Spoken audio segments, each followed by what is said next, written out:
अध्याय 15 पुरुषोत्तम योग। भगवान ने कहा जाता है कि एक शाश्वत अश्वत्थ वृक्ष है जिसकी जड़ें तो ऊपर की ओर हैं और शाखाएं नीचे की ओर तथा पत्तियां वैदिक स्तोत्र हैं। जो इस वृक्ष को जानता है वह वेदों का ज्ञाता है। इस वृक्ष की शाखाएं ऊपर तथा नीचे फैली हुई हैं और प्रकृति के 3 गुणों द्वारा पोषित हैं। इसकी टहनियां इंद्रिय विषय हैं। इस वृक्ष की जड़ें नीचे की ओर भी जाती हैं जो मानव समाज के सकाम कर्मों से बंधी हुई हैं। इस वृक्ष के वास्तविक स्वरूप का अनुभव इस जगत में नहीं किया जा सकता। कोई भी नहीं समझ सकता कि इसका आदि कहाँ है, अंत कहाँ है या इसका आधार कहाँ है। लेकिन मनुष्य को चाहिए कि इस दृढ़ मूल वाले वृक्ष को विरक्ति के शस्त्र से काट गिराए। तत्पश्चात उसे ऐसे स्थान की खोज करनी चाहिए जहां जाकर लौटना न पड़े और जहां उस भगवान की शरण ग्रहण कर ली जाए जिससे अनादिकाल से प्रत्येक वस्तु का सूत्रपात तथा विस्तार होता आया है।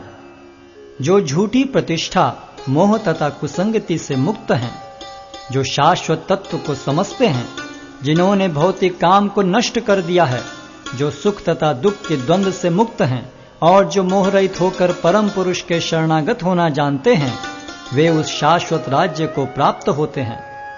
वह मेरा परम धाम न तो सूर्य या चंद्र के द्वारा प्रकाशित होता है और न अग्नि या बिजली से। जो लोग वहां पहुंच जाते हैं वे इस भौतिक जगत में फिर से लौट कर नहीं आते। इस बद्ध जगत में सारे जीव मेरे शाश्वत अंश हैं। बद्ध जीवन के कारण वे 6 इंद्रियों से घोर संघर्ष कर रहे हैं जिनमें मन भी सम्मिलित है। इस संसार में जीव अपनी देहात्म बुद्धि को एक शरीर से दूसरे में उसी तरह ले जाता है जिस तरह वायु सुगंधी को ले जाता है। इस प्रकार वह एक शरीर धारण करता है और फिर इसे त्याग कर दूसरा शरीर धारण करता है। इस प्रकार दूसरा स्थूल शरीर धारण करके जीव विशेष प्रकार का कान, आंख, जीभ, नाक तथा स्पर्श इंद्रिय प्राप्त करता है जो मन के चारों ओर संपुंजित हैं। इस प्रकार वह इंद्रिय विषयों के एक विशिष्ट समुच्चय का भोग करता है। मूर्ख न तो समझ पाते हैं कि जीव किस प्रकार अपना शरीर त्याग कर सकता है, न ही वे यह समझ पाते हैं कि प्रकृति के गुणों के अधीन वह किस तरह के शरीर का भोग करता है। लेकिन जिसकी आंखें ज्ञान में प्रशिक्षित होती हैं वह यह सब देख सकता है।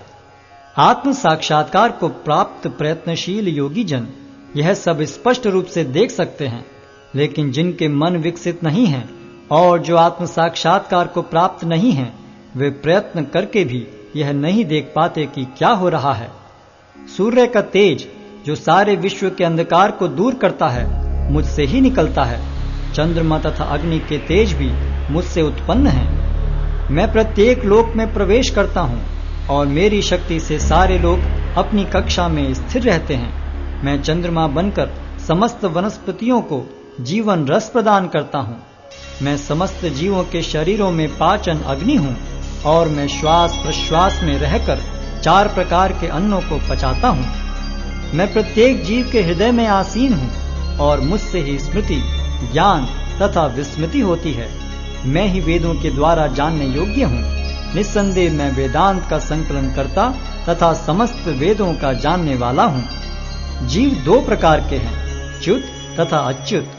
भौतिक जगत में प्रत्येक जीव च्युत होता है और आध्यात्मिक जगत में प्रत्येक जीव अच्युत कहलाता है। इन दोनों के अतिरिक्त एक परम पुरुष परमात्मा है जो साक्षात अविनाशी भगवान है और जो तीनों लोकों में प्रवेश करके उनका पालन कर रहा है।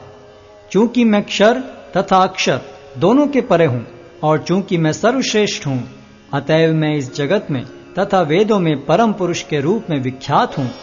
जो कोई भी मुझे संशय रहित होकर पुरुषोत्तम भगवान के रूप में जानता है वह सब कुछ जानने वाला है। अतएव हे भरत पुत्र, वह व्यक्ति मेरी पूर्ण भक्ति में रत होता है। हे अनघ, यह वैदिक शास्त्रों का सर्वाधिक गुप्त अंश है जिसे मैंने अब प्रकट किया है। जो कोई इसे समझता है वह बुद्धिमान हो जाएगा और उसके प्रयास पूर्ण होंगे।